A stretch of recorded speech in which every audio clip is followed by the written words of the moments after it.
I'm standing near the wine station, tilting a bottle of Burgundy toward the ambient light, examining the label with the practiced eye of someone who's built an empire on knowing exactly what belongs in a glass and what belongs in the trash. The vault, this renovated bank vault turned VIP dining room inside my Arum restaurant, hums with the kind of quiet wealth that whispers rather than shouts. Steel doors that once protected millions now guard something far more valuable tonight, secrets that will shatter lives. The bottle in my hand is a 2015 Domaine de la Romane Conti. $15,000 of liquid history. I've already approved it for tonight's service, but I need to verify the temperature one more time. Details matter when you're orchestrating the downfall of international criminals, while your family toasts to their own destruction. Excuse me, honey? The voice drips with synthetic sweetness, the kind that coats condescension in sugar. I don't need to turn around to know who it is. Serafina Sterling has a particular vocal quality like wind chimes made of sterling silver, appropriately enough. All shimmer, no substance. I set the bottle down and face her. She's wearing head-to-toe Chanel, or at least what she wants people to believe is Chanel. The tweed jacket fits well enough, but I've spent enough time studying luxury to spot the slight irregularity in the chain stitching. The handbag, though that's the real tell. A Birkin in what she'd call gold Togo leather. It's a good fake. Very good. The kind that costs $3,000 instead of $30,000. Her eyes scan me from head to toe, lingering on my simple black ensemble with the kind of assessment a jeweler gives to suspect stones. Something flickers across her face recognition, maybe, of the clean lines and perfect drape that only the row can achieve. But instead of acknowledgement, her lips curve into something that could pass for sympathy if you weren't looking closely. "You poor thing," she says. And then her hand moves toward me, extending a crisp $20 bill like she's feeding a parking meter. "Here, buy yourself something nice to eat, honey. It must be hard standing here watching rich people dine." The paper crinkles between her manicured fingers. French tips, professionally done, probably the only authentic luxury she's wearing tonight. She thinks I'm the help. She thinks I'm a waitress, or perhaps some destitute Powell cousin who showed up hoping to snag leftovers from the engagement party. She has no idea that I, Valerie Powell, am the one who paid for every element of this evening. The $40 per pound Osatra caviar, the Japanese A5 Wagyu that costs more per ounce than gold. The centerpieces of Phalaenopsis orchids shipped overnight from a specialty grower in California. Every fork, every crystal glass, every threaded stitch in the custom Italian linens. And she definitely doesn't know that I'm the one holding the key to sending her straight to a federal prison. I should correct her. I should tell her exactly who I am. But something stops me, a cold calculation that's been 3 months in the making. There's power in being underestimated. There's freedom in invisibility. I take the $20 bill. My fingers close around it, and I feel the texture of the paper, the slight wear at the edges. It's probably from her wallet, pulled from a stack of bills she got from her last victim. Money that should belong to some retired couple in Tampa who thought they were investing in their grandchildren's future. "Thank you, Serafina," I say, keeping my voice soft, grateful.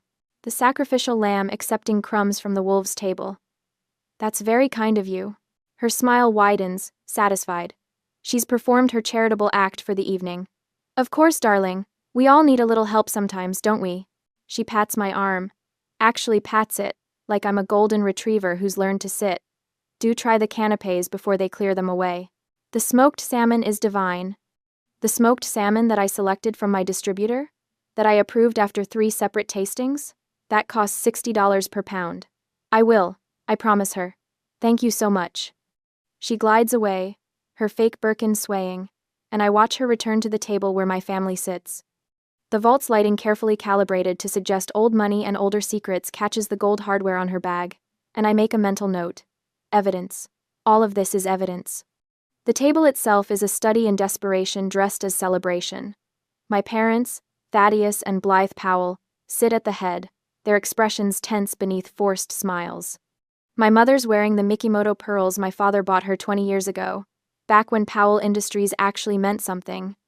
My father's suit is Brioni, but it's from 3 seasons ago, taken out for special occasions and carefully maintained because there isn't money for new ones. They're looking at the Sterling family, Montgomery, Cordelia, and their daughter Serafina, like drowning people look at life preservers, because that's what this engagement represents to them. Salvation. away back into the circles they've been slowly sliding out of since the family business started its inevitable decline. They look at the Sterlings and see aristocracy, old money, European refinement. I look at the Sterlings and see a file 3 inches thick.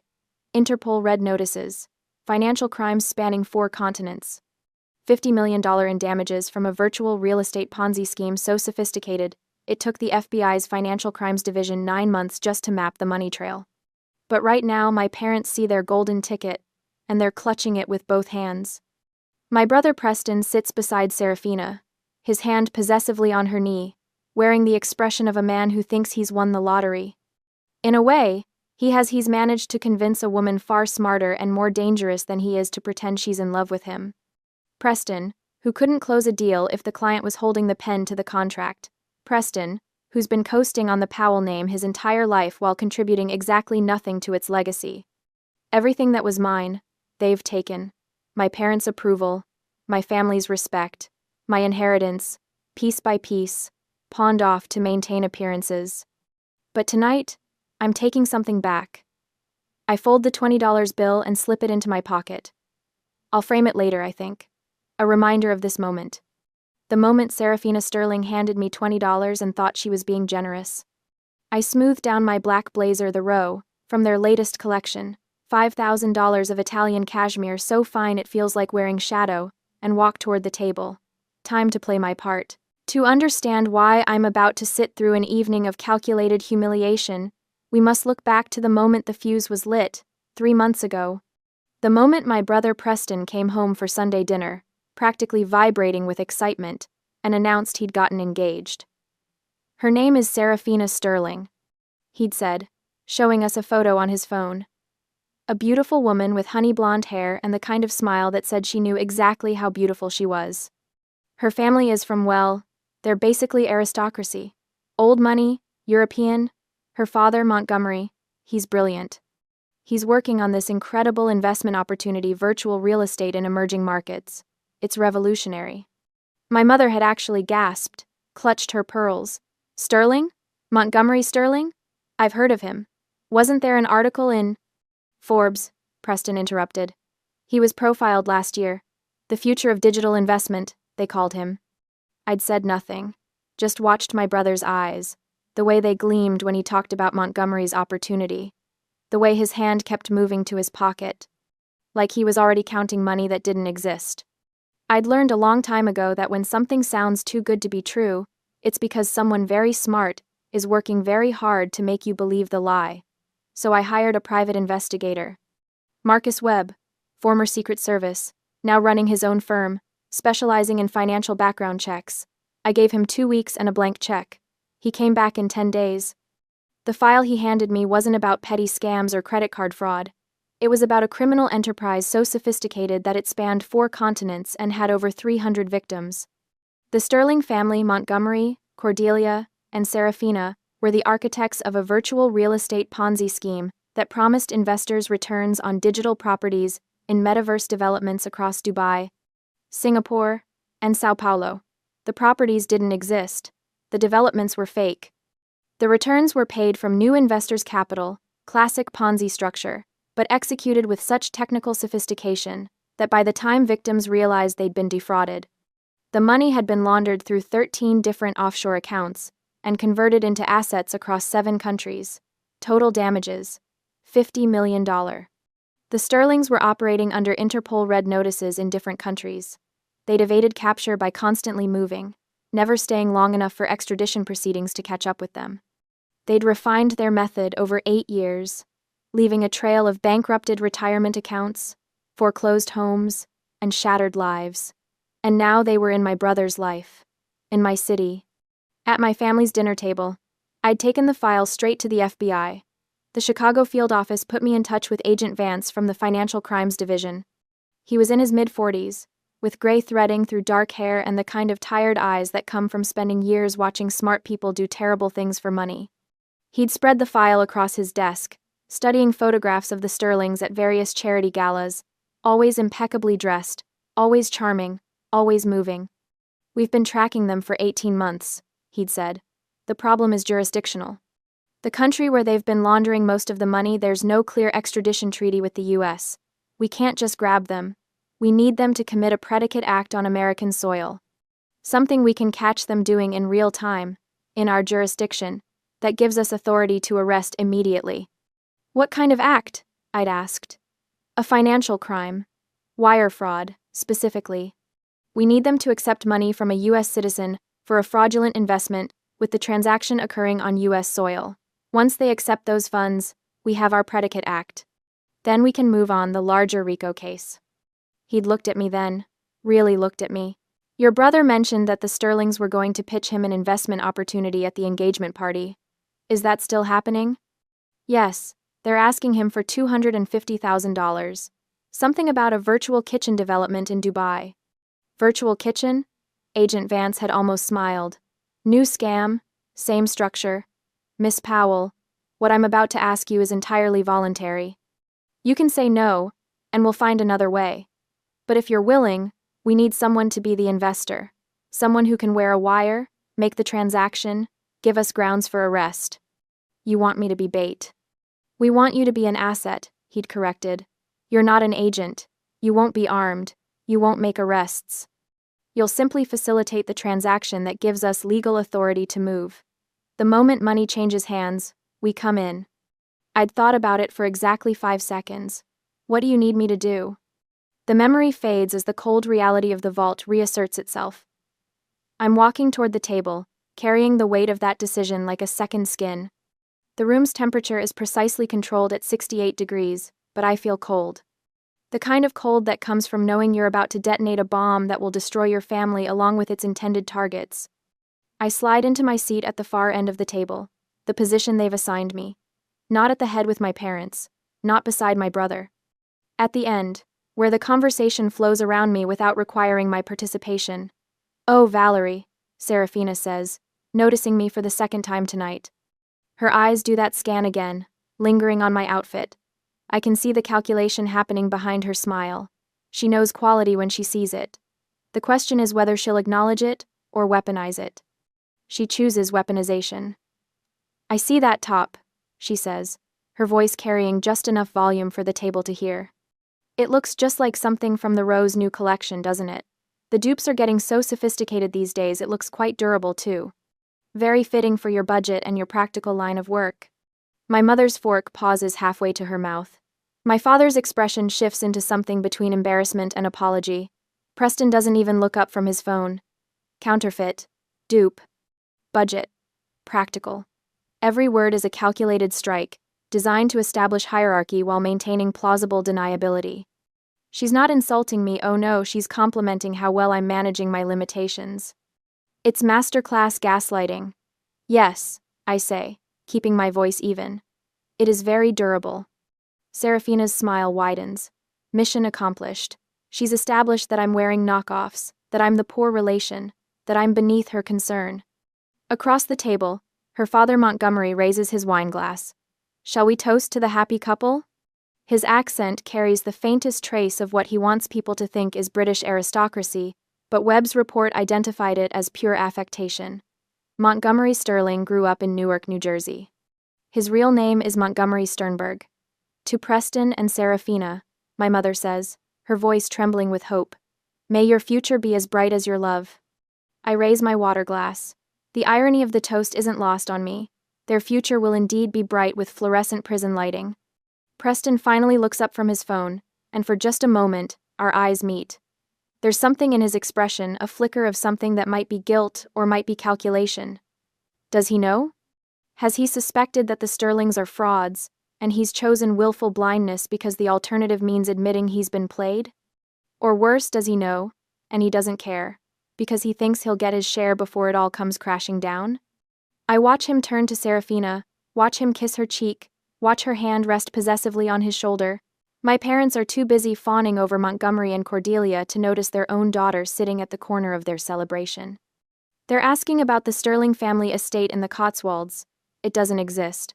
About their charitable foundation, defunct. About their connections to minor European nobility, fabricated. And the Sterlings, polished professionals that they are, answer every question with practiced ease.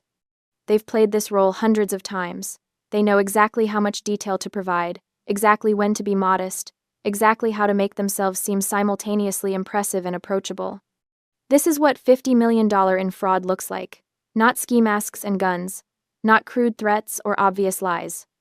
Just beautiful people in beautiful clothes, telling beautiful stories, making everyone at the table feel like they're on the verge of something extraordinary. And I'm the only one who knows that the extraordinary thing waiting for them isn't wealth. It's handcuffs. I take a sip of water and settle in for the performance. Agent Vance is somewhere in this restaurant right now, wearing a sommelier's uniform, waiting for his cue. The wire taped to my ribs feels hot against my skin, recording every word. The $20 bill Serafina gave me crinkles in my pocket. I smile at my family, at the Sterlings, at the whole elaborate charade. Tonight, there will be no mercy. The chandelier light catches something on Serafina's wrist as she reaches for her water glass. My breath stops. My grandmother's Cartier watch. The one with the Art Deco face and the tiny diamond at 12 o'clock. The one she wore every day until her hands got too frail to clasp it. The one she pressed into my palm the week before she died, whispering, "For you, darling. For when you need to remember who you are." The one I kept in my bedroom safe. The one Preston has a spare key to. Serafina notices me staring. She extends her wrist with theatrical grace, letting the light play across the platinum band. Gorgeous, isn't it? Preston gave it to me last month. He said it was a family heirloom, but that I deserved to wear it more than... She catches herself, manufactures a delicate wince. I'm sorry, Valerie. I shouldn't have said that. I force my gaze to Preston. He won't look at me. His eyes are fixed on his bread plate like it holds the secrets of the universe. It's beautiful, I say, my voice steady as stone. Grandmother would have loved seeing it worn. The lie tastes like copper. Grandmother would have thrown her wine in his face. But I don't need to fight this battle now. That watch, with its serial number registered in grandmother's estate documents, will serve a different purpose. Evidence.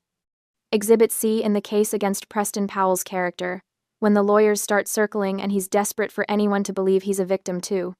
Let Serafina wear it. Let her post it on social media, timestamp it, geolocate it. Every photo is another nail. Montgomery clears his throat, breaking the moment. I must say, Valerie, your choice of restaurant is exceptional. Though I'm surprised a place of this caliber would hire someone without proper training in... He gestures vaguely at my server's uniform. The finer points of service. Everyone starts somewhere, I reply, refilling his water glass with practiced precision. The motion is muscle memory now. Tilt at 45 degrees. No splashing. No sound. Cordelia laughs, the sound like wind chimes made of razor blades. How philosophical. Though I do hope you're saving your wages, dear. The service industry can be so unpredictable. My mother shifts uncomfortably. Even she seems to sense the cruelty, though she'd never dare challenge the Sterlings. Not when they represent Preston's golden ticket. Actually, I say, I was hoping to show you all something special tonight. I catch Agent Vance's eye across the room. He nods, almost imperceptibly, and disappears through the service door. Preston straightens slightly. Valerie, you don't have to. I want to.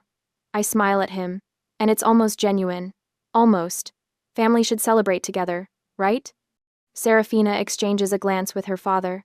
There's something in it, a flicker of calculation, of predatory interest. They think I'm about to embarrass myself. They're waiting for it, practically salivating. Agent Vance returns carrying a crystal decanter on a silver tray. The wine inside is the color of garnets, of dried blood, of expensive mistakes. He sets it down with the reverence it deserves. No label visible, no indication of what it is. I was gifted this bottle. I say carefully, watching their faces. By a client. I honestly don't know its value. I thought tonight would be the perfect occasion to open it. Montgomery's eyes light up. This is his moment. The expert, the connoisseur, the man who can identify quality at a glance. Agent Vance pours with professional efficiency first a taste for Montgomery, then glasses for Cordelia and Serafina. He offers one to Preston, who takes it with trembling hands. The sommelier's face is perfectly neutral, but I catch the ghost of something in his eyes when he glances at me. Mockery. Anticipation. We both know what's coming. Montgomery swirls his glass with exaggerated expertise, holds it up to the light, inhales deeply, his face contorts. Well, he pronounces, setting the glass down with barely concealed disgust. I appreciate the gesture, Valerie, but this is, how do I put this delicately? He doesn't wait for an answer. This wine is far too acidic. The tannins are practically non-existent. If I had to guess, I'd say this is table wine. Supermarket quality. Perhaps $8, $10 a bottle? Cordelia takes a sip and nods gravely. I'm afraid Montgomery's right, dear. There's no complexity here. No depth. Serafina swirls her glass like she's seen people do in movies. It's very... She pauses, searching for words she's heard before. Bold. Oaky. Almost aggressively so. I bite the inside of my cheek to keep from laughing. The wine in their glasses is Domaine de la Romanée Conti, Premier Cru. The kind of Pinot Noir that wine collectors bid on at auction. The kind that costs more than most people's cars. $15,000 a bottle, and they just called it Oaky. Pinot Noir, the most delicate varietal in the world. Known specifically for its subtle, silky texture, its complete and utter lack of oak influence when done right. Agent Vance catches my eye. His expression doesn't change, but I see it the glimmer of satisfaction, the confirmation we both needed. These people are frauds, not just con artists running a scheme, not just criminals hiding behind expensive suits and practiced accents. They're hollow, empty vessels wearing the costume of wealth, speaking lines they've memorized but never understood. They can fake the vocabulary, the confidence, the condescension, but they can't fake taste. Preston takes a small sip and says nothing. I wonder if he knows. I wonder if some part of him recognizes that he's drowning, that the people throwing him a rope are actually tying an anchor.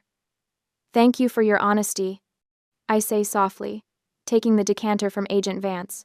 I'll make sure to tell my client you found it. Lacking. Montgomery waves a dismissive hand. Think nothing of it, dear girl. You're learning. That's what matters. The chandelier light catches grandmother's watch again. I smile. They have no idea what's coming. Cordelia dabs her lips with her napkin. The gesture so rehearsed it looks choreographed. Well, she announces. I think now is the perfect time to discuss why we're really here tonight. Montgomery reaches into his briefcase, Italian leather, probably real, and withdraws a glossy presentation folder. The cover features a skyline I recognize. Dubai, all glass and gold and impossible angles. The Dubai Virtual Kitchen Collective. Cordelia begins, her voice taking on the cadence of a practiced pitch. We're in the final stages of securing our founding investors. This is a revolutionary concept. Ghost kitchens serving multiple delivery-only brands from a single location. The Middle Eastern market is exploding, and we're positioned to capture it. She slides the folder toward Preston. He opens it with shaking hands, flipping through pages of charts and projections that probably look impressive if you don't know how to read financial statements. The returns are extraordinary, Montgomery adds, leaning forward. We're projecting 300% ROI within the first 18 months. Our Dubai partners have already secured the permits, the locations, the infrastructure. All we need is the capital to launch. Preston's Adam's apple bobs. How much capital? Montgomery's smile could sell ice to penguins. We have one founding position remaining, $250,000. It's a significant investment, I know, but Preston. He places his hand on my brother's shoulder like a proud father. You're exactly the kind of visionary partner we need. Someone who understands opportunity when it presents itself. The silence stretches. I can hear my father's breathing, quick and shallow. My mother's fingers tap against her wine glass. 1, 2, 3, nervous rhythm.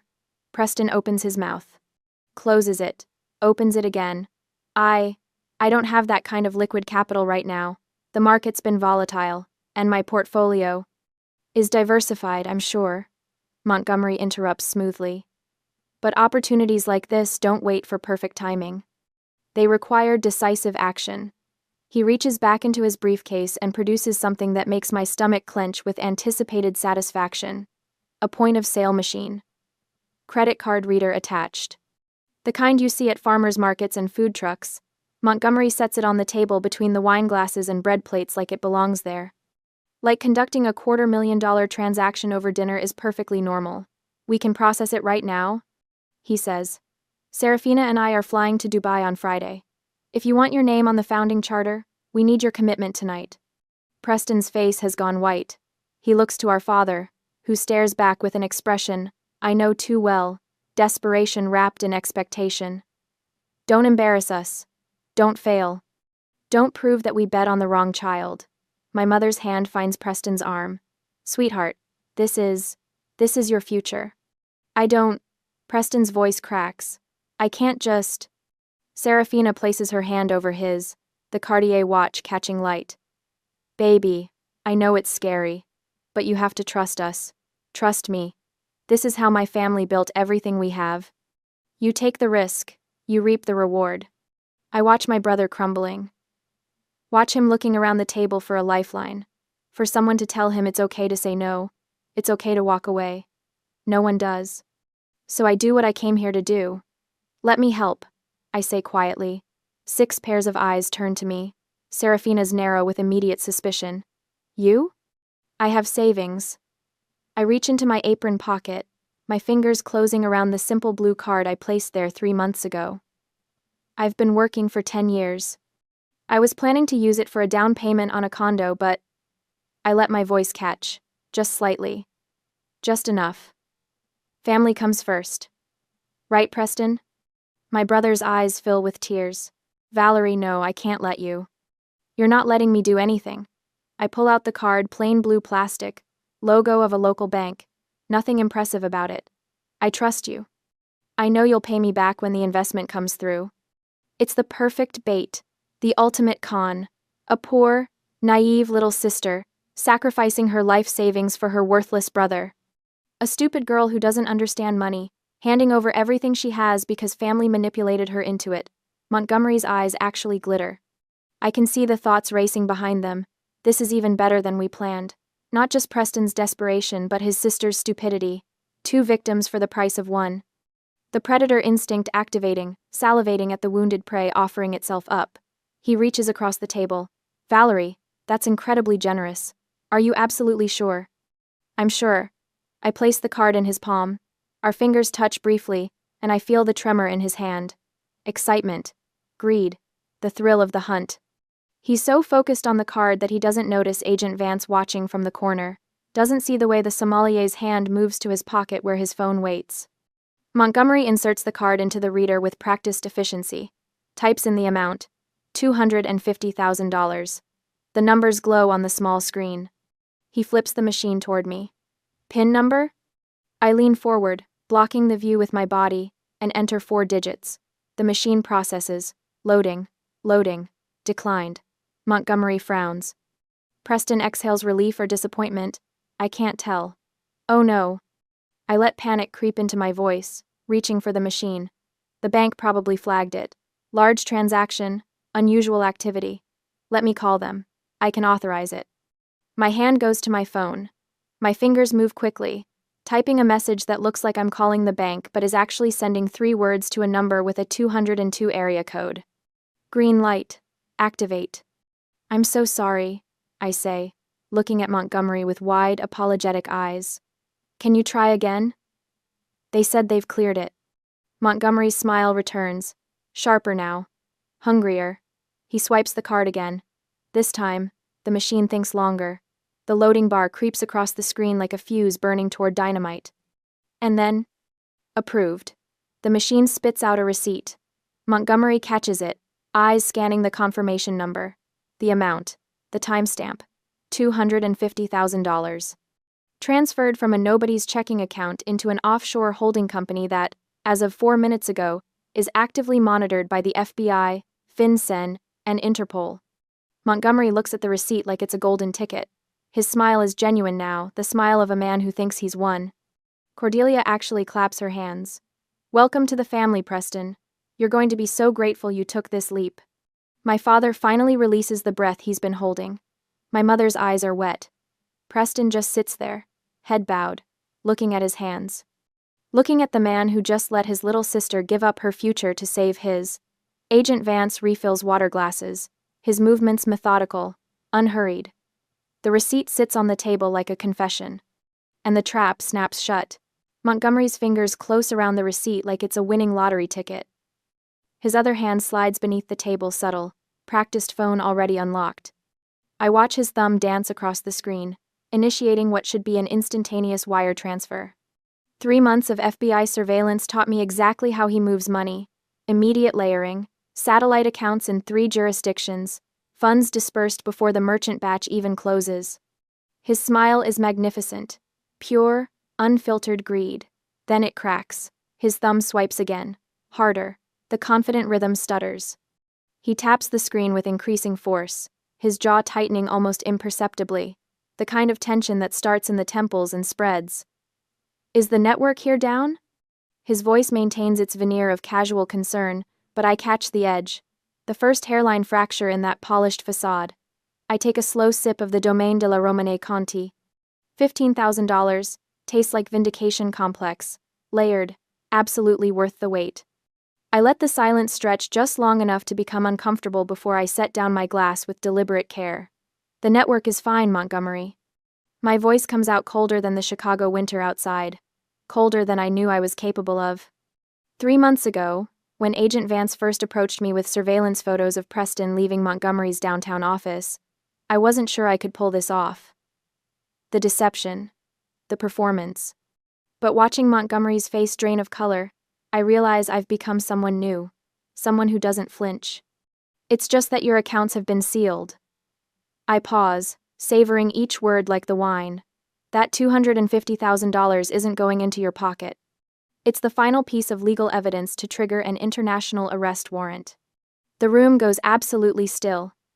Montgomery's eyes dart to the steel vault door, the same door I admired on my way in, thinking how perfectly symbolic it was. A former bank vault, now trapping the biggest financial predator in Chicago. His hand clutches the receipt harder, crumpling it slightly. That little piece of thermal paper, that predicate act, that caught in the act moment the FBI has been building toward for 18 months? Valerie? My mother's voice quavers. She doesn't understand yet. None of them do, except Montgomery. He knows. I see it in his eyes the exact moment he realizes he's been played. The sommelier straightens from his position near the wine credenza. Except he's not a sommelier. Agent Vance sheds the subservient posture like a snake shedding skin. His shoulders square, his expression hardens, and suddenly the man who spent 20 minutes explaining terroir becomes someone else entirely. Someone who's been documenting every word, every gesture, every incriminating detail through the sophisticated recording equipment built into that wine key on his belt. FBI. His voice carries the weight of federal authority. Montgomery Sterling, you are under arrest under the RICO Act for operating a $50 million Ponzi scheme. The vault door explodes inward. Not literally, though the sound of it slamming against the interior wall might as well be an explosion. 6 tactical agents in full FBI raid gear pour through the opening, weapons drawn, movements precise and choreographed. They've practiced this. Of course they have. You don't take down a red notice target without rehearsal. Hands on the table. Now. Montgomery complies, but slowly, like he's still calculating odds. Cordelia gasps, her hand flying to her throat in a gesture so theatrical it would be funny if it weren't so pathetic. Serafina doesn't move. She sits frozen, her investment smile replaced by something rawer. Fear, maybe, or fury. Hard to tell in the chaos. Preston shoots to his feet. What is happening? Valerie, what did you do? Sit down, sir. An agent's hand clamps on his shoulder, forcing him back into his chair. Not gently. My parents huddle together like wounded birds. Thaddeus keeps sputtering. There must be some mistake. We're respectable people. We don't. But his voice gets lost in the mechanical recitation of Miranda rights. Agent Vance cuffs Montgomery personally, cinching the metal tight around those manicured wrists that signed off on fraudulent prospectuses for over 300 investors. I stay seated, calm, sipping wine while federal agents swarm around me like I'm the eye of a hurricane. Serafina finally finds her voice. You lying fraud. You set us up. I turn to her slowly, deliberately. Let her see the absolute absence of guilt in my expression. No, Serafina, I didn't set you up. You set yourself up when you decided my family was stupid enough to be marked. I rise from my chair with unhurried grace, smoothing down my black robe blazer. I just made sure you got caught. I walk around the table, my heels clicking against the polished floor. Serafina's Birkin sits on the empty chair beside her, that status symbol she's been clutching like a security blanket all evening, eager to display it. I pick it up, feeling the weight of it. Good leather. Substantial, but not quite right. You know what's interesting about Hermes? I turn the bag in my hands, examining it under the ambient light. Real Birkin bags have hand stitching, slightly irregular, because a human artisan makes each one. Takes 18 hours. I flip it over, running my finger along the seam. Machine stitching is perfectly uniform. Like this. I hold it up so she can see. So everyone can see. And the hardware? Real Birkin hardware is palladium or gold-plated. It catches light a certain way. But stamped gold on Togo leather? I tap the logo plate. That's a $1,500 knockoff from a very good counterfeiter. Serafina's face transforms. The mask of pitying sweetness, the condescending smile, the fake concern, all of it evaporates. What's left is rage. Pure and undiluted. You spiteful, vindictive. The word you're looking for is thorough. I set the bag down with a dismissive thud. You've been playing dress-up with fake luxury, taking money from desperate families, and pretending to be old money for so long you forgot what real looks like. An agent moves to cuff her. She jerks away, but there's nowhere to go. The vault that was supposed to impress her, supposed to make her feel exclusive and important, has become her cage. This is entrapment. Cordelia shrieks as another agent restrains her. You can't do this! Agent Vance doesn't even glance her way. Ma'am, your daughter and husband have been under federal investigation since March of last year. Miss Powell became a cooperating witness 3 months ago. Everything that happened here tonight was legal, recorded, and witnessed. He holds up the crumpled receipt Montgomery tried to hide, including this predicate act, which establishes Mr. Remender Sterling's intent to launder funds obtained through wire fraud. Montgomery says nothing. He's already calculating his next move, which attorney to call, which assets are truly hidden, whether he can flip on his partners in the Cayman Islands. I see it all playing across his face, but it's too late. The FBI has been inside his operation for over a year. They know where every dollar went. Preston starts crying. Actual tears. I didn't know. Valerie, I swear I didn't know what they were doing. You have to believe me. I meet his eyes across the chaos. My brother. My weak, envious, cowardly brother, who stole our grandmother's Cartier watch and let his fiancée wear it like a trophy. Who watched me drain my life savings into a scam and said nothing. Who always chose everyone else over me. I believe you didn't ask questions, Preston. That's not the same as not knowing. The agents begin herding the Sterling family toward the door. Montgomery walks with his head high, already performing for whatever jury will eventually see him. Serafina resists, until an agent threatens to carry her. Cordelia sobs about her reputation, her charity board, her country club membership. None of it matters anymore. The vault empties slowly, agents and criminals filing out in a choreographed exit that feels almost anticlimactic after the storm. Agent Vance pauses at the threshold, meeting my eyes with something that might be respect. You did good work, Miss Powell. The Bureau appreciates your cooperation. I nod. We're not friends.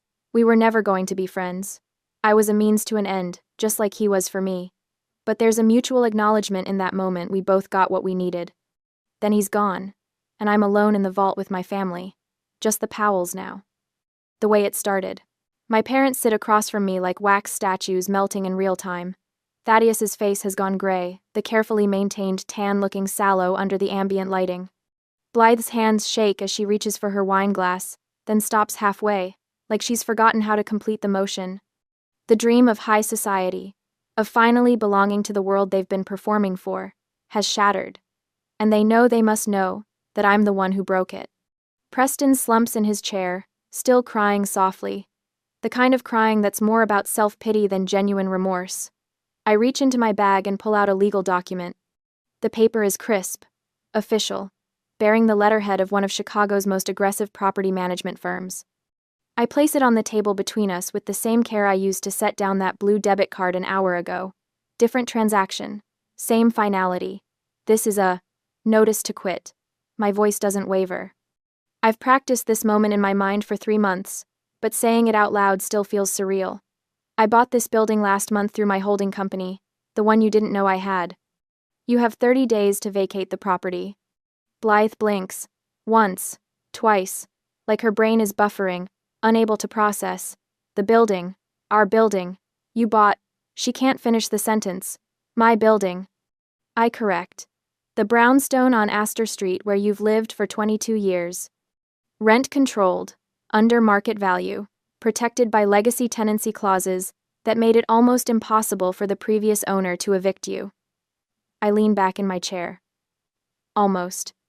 But everything has a price, including legacy protections. Thaddeus finds his voice. You're evicting your own parents? I'm severing a toxic dependency. The clinical language helps, makes it feel less like matricide and more like surgery. You raised me to believe that family loyalty meant sacrificing everything: my education fund for Preston's business ventures, my career aspirations for your social climbing, my dignity for your approval. But loyalty isn't supposed to be one-directional. We gave you everything, Blythe's voice cracks. A home, opportunities. You gave me a roof and resentment. There's a difference. I slide the document closer to her. The eviction is legal. There will be no extensions, no negotiations, no last-minute reprieves. You have 30 days to find alternative housing. I suggest you start looking tomorrow. Valerie. Thaddeus tries the stern father voice, but it comes out weak. Hollow. This is cruel. Yes. I don't flinch from the word. It is. But cruelty, as you both taught me, is sometimes necessary for survival. You were willing to let me fund your social ambitions with my life savings, with money I've been earning since I was 22, building a company you never believed in. You were going to let me be defrauded because it was easier than confronting the uncomfortable truth that the Sterlings were too good to be true. Preston's head snaps up. You knew? Even before the FBI? I suspected after the first dinner with them. Serafina's story didn't add up: the timeline of her father's investments, the vagueness about their actual business model, the way Montgomery always steered conversation away from specifics. I finish my wine. But you were so happy, Preston. Finally marrying someone from good stock. Finally making mother and father proud. So I hired a forensic accountant. You hired a forensic accountant. He found irregularities within 10 days. By week 2 and 3, we had enough cooperation with the FBI. I was sitting in a federal building signing cooperation agreements. I set down my glass. I've been orchestrating this takedown for 3 months while you all planned a wedding funded by fraud. The silence that follows is absolute. Even Preston stops crying. Then the vault door opens again. Not FBI this time. Chicago PD. 2 uniformed officers and a detective in a rumpled suit. Preston Powell? The detective's voice is professionally neutral. We need you to come to the station for questioning regarding your role as an accessory to wire fraud and money laundering. Preston goes white. Actually white, like someone drained the blood from his face through a tap. Accessory? I wasn't. He spins toward me, desperation replacing self-pity. Valerie, you're a CEO. You have great lawyers. You can bail me out. I didn't know anything. Tell them. I look at him. Really look at him. My older brother, who was supposed to protect me, guide me, be on my side. The brother who stole Grandma's Cartier watch from my jewelry box and gave it to his fiancée. Who watched me swipe a blue debit card for $250,000 and didn't say a single word to stop me. You stole Grandma's watch. My voice is flat. Factual. You let me invest my life savings into scammers without questioning it. You're 35 years old, Preston. An adult.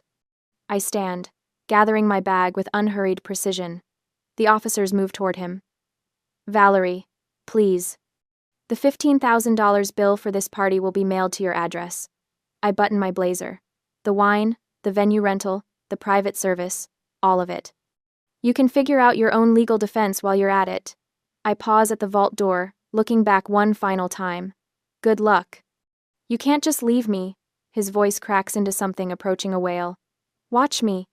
I walk out of the vault. Behind me, I hear Preston arguing with the officers, Blythe pleading with the detective, Thaddeus demanding to speak to someone in charge. Their voices fade as I move through Orem's main dining room, past tables of oblivious diners enjoying their meals, past the host stand, where Julian gives me a subtle nod. The restaurant's front door opens, and Chicago winter hits me like a wall. The air is biting, sharp enough to hurt my lungs, but crisp, clean. The kind of cold that wakes you up and reminds you you're alive. I stand on the sidewalk for a moment, breathing it in. No regret, no guilt, just relief. I didn't save my family the way they wanted, with money, with status, with the social climbing they've been attempting my entire life. I didn't sacrifice myself on the altar of their ambitions. I saved myself from them, from the expectation that I would always be less than, always be the black sheep, always be the one who gave and gave and gave until there was nothing left. A luxury car pulls up to the curb. Black, sleek, anonymous. The driver steps out and opens the rear door without a word. I hired this service 3 months ago, the same day I signed the FBI cooperation agreement, planned for this exact moment. I slide into the leather seat, and the door closes with a solid, final thunk. Through the window, I watch Orem Restaurant recede as we pull into traffic. The building that housed my company's flagship location, the vault that became a trap, the family that never really saw me, all of it shrinking into the rearview mirror. The driver doesn't ask where I'm going. He already knows. My penthouse, my real home. The one I bought with money I earned, in a building I actually own, in a life I built without their help or approval. The city lights blur past, and I realize I'm smiling. Not the fake smile I've been wearing all evening, not the performance smile, the CEO smile, the dutiful daughter smile. A real one. I pull out my phone and scroll to a message from Agent Vance, time-stamped 6 minutes ago. All targets secured. Charges filed. You're clear. I delete it. Then, I delete his contact information. That chapter is closed. The car glides through Chicago's streets, leaving the chaotic past behind forever. Somewhere behind me, my family is unraveling. Somewhere ahead, there's a future I get to write myself. For the first time in 33 years, I'm not anyone's daughter, anyone's sister, anyone's disappointment. I'm just Valerie Powell, and that's more than enough.